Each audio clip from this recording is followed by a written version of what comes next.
How's it going, Radical viewers? Grim Gay right back into another Grim Rules character build video.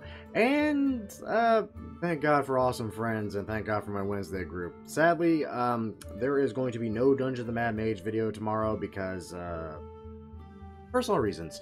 That all said, expect another one of these out. That said, today I decided to tackle a character that's made himself ridiculously infamous. Not just for the fact that it was an amazing animated series to the point where even as a kid, I still love it, and I love it now as an adult. We're going to do Uncle Iroh from Avatar The Last Airbender. So without further ado, let's go ahead and wipe this clean. Start from level 1. And as usual, my entire shtick with this entire series is no homebrew at all, and as little multiclassing as possible. Basically, I'm trying to give you guys character builds to where you can throw it at your DM, and they cannot tell you no for any particular reason. Like, at all. With this one, you might want to talk to your DM a little bit, because there's a few things here and there I kind of recommend strongly, and I have other options available for it. Enough of my jabbering, let's get into the character build. Iroh, human, player's handbook, easy enough. Alignment, I like to think neutral good, personally. I mean, he doesn't really scream lawful to me for reasons, and he definitely doesn't scream chaotic to me for other reasons. He's good. He's a good guy. He's Uncle Iroh, for God's sake. And of course with that we get, you know, skill proficiency, we get sub-race ability score increases and all that, and we are going to take variant human for the feat, because why the hell wouldn't you? As for language proficiencies, I like to think Iroh is absurdly well-traveled to the point where he could probably speak the languages of just about any race intelligent enough to hold a conversation and do trade with. I started with Dwarvish, and we're about to learn a lot more down the line. As for the ability score increases, we're going to go with Dexterity and Wisdom, because we are a wise boy. And while Iroh himself is an absurdly jacked character, we find out in the series, we're not going to touch strength. And honestly, that's flavoring anyway. You can thematic everything left and right. Skill proficiencies. For this one, I would say talk to your DM and specifically ask what he would consider the check to be to find out if something would make an amazing tea. I personally usually would hear survival, though some may argue nature. Just bear that in mind, because that's literally what that skill is going to be. Moving on to the class, Monk. And I'm pretty sure you can guess from here on what kind of monk it's going to be. But moving on. Of course, that gives us some simple weapons and a short sword proficiency. Our extra skill proficiencies for this are going to be Insight and Acrobatics, because Iroh, like, the man could probably read people without even realizing they're being read. He's scary that way. And Acrobatics, because it's nice to be able to occasionally escape a grapple check. And of course, as a monk, we get Armored Defense, which is freaking amazing, and seconded only by the Barbarian, just for being naked, basically, and being a hardy tank, only with less health. And of course, the glorious beauty of martial arts where unarmed strikes do damage, and that damage constantly increases. We can use our dexterity modifier, so on and so forth. Monk weapons, yada yada yada. Monks. Moving on to the ability scores. We're going to take Strength as an 8, Dexterity as a 13, Con as a 14, my classic rule, though you can dip it for 12 if you want like more intelligence or more dexterity, or you want to bump your strength. I think it works. Intelligence a good solid 12, Wisdom maxed out at 15, and Charisma at a 10. And with our ability score increases from being human, that gives us 8 Strength, 14 Dex, 14 Con, 12 Intelligence, 16 Wisdom, and 10 Charisma. Fantastic. I'm not gonna lie, I feel kind of bad giving him only 10 Charisma, because Uncle Iroh is really charismatic. He's a very charming fellow. Background. Sage felt the most appropriate, especially when I started reading through some of the personality traits and tweaked it a little bit here and there. And with Sage, we get skill proficiencies in Arcana and History. Arcana, I can argue for the firebending thing. That's how you can firebend as this monk. It makes sense to me. History, Uncle Iroh. The guy knows his history. Come on. Extra language proficiencies, I chose Gnomish and Elvish. You guys can choose whatever you want. You don't even need to go with quote-unquote player-rated languages. It just I like to think this is kind of going to be the quote-unquote diplomat slash translator of the party. Like, he's always trying to listen to both sides of the argument, always trying to find a cool head about things, and just be real chill about it. You know? Specialty, alchemist. Because tea. That's literally why I chose this, is because tea. Personality traits, as usual, pick wherever you want. I kind of recommend I'm used to helping those who aren't as smart as I am and patiently explaining everything and everything to others. While that does come off as kind of dickish, I won't lie. I read it to myself a few more times, and it's like, honestly, you could take out aren't as smart as I am. I could say not as experienced as I am or as worldly as I am. And it fits a lot better suddenly. And it still holds true pretty well. And I'm willing to listen to every side of the argument before I make my own judgment. That's Iroh to a T. Unless you're being just outright violent, the man is going to try to talk to you about it. God, Iroh's an amazing character. He's like the Keanu Reeves of Avatar.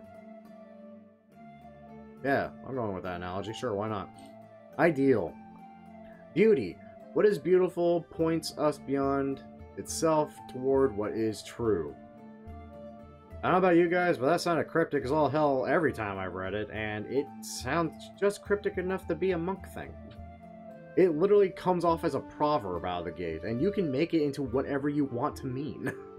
So, reasons I chose it. Not just because of the good alignment thing, hell.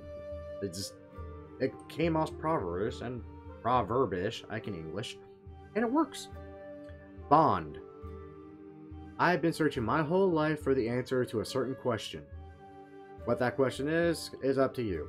It could be some glorious metaphorical thing that somehow roughly translates into what is the meaning of life on Earth, or it could be what makes the finest tea on Earth.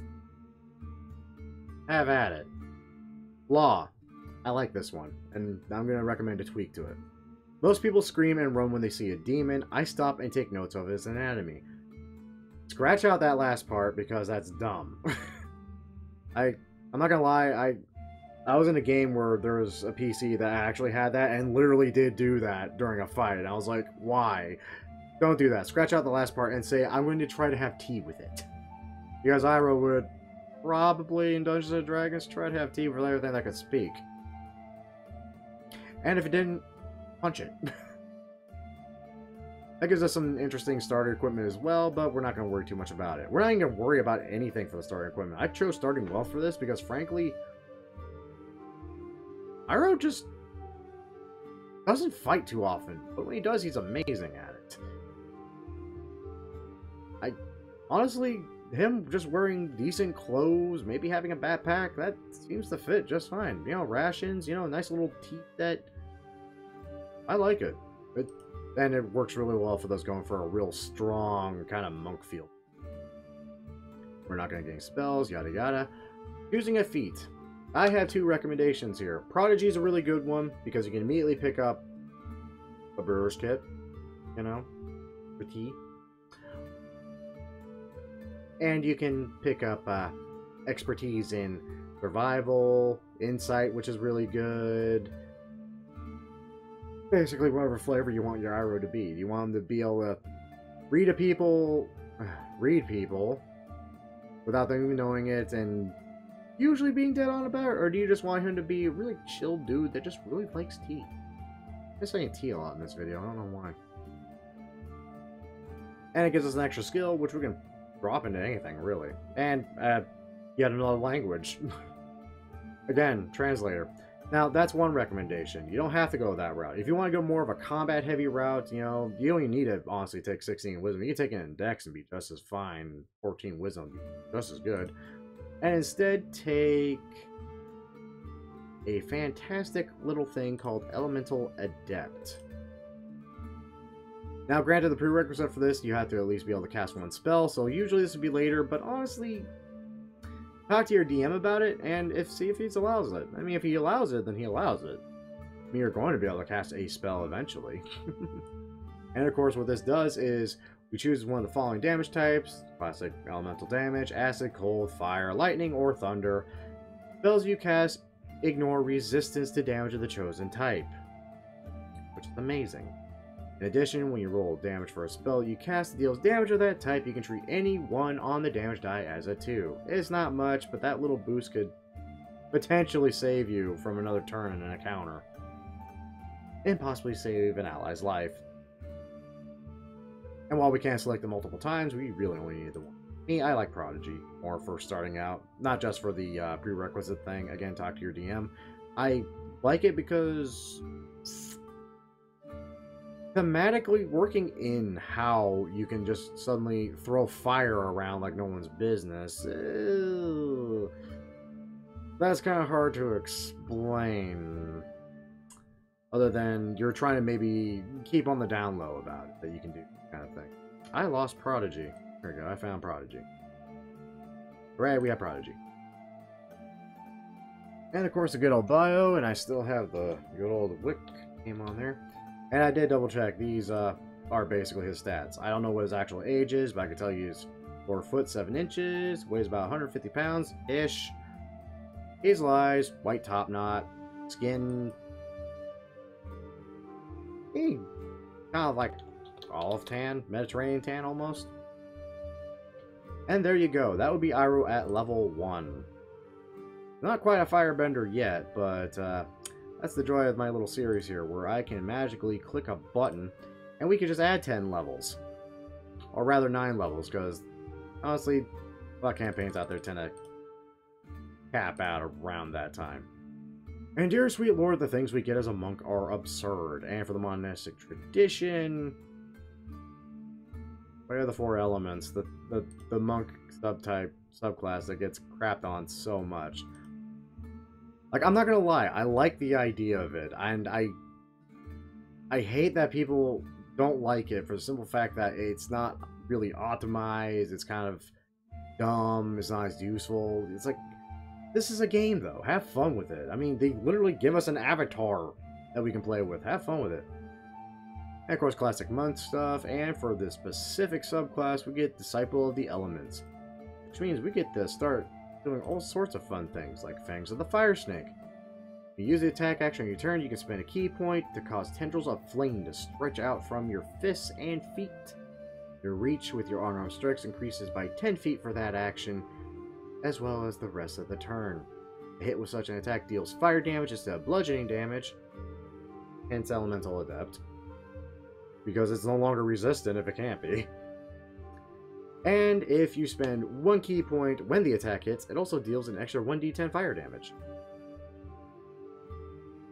Those numbers add up pretty quick, and granted it takes 2 key points to get the full effect of it.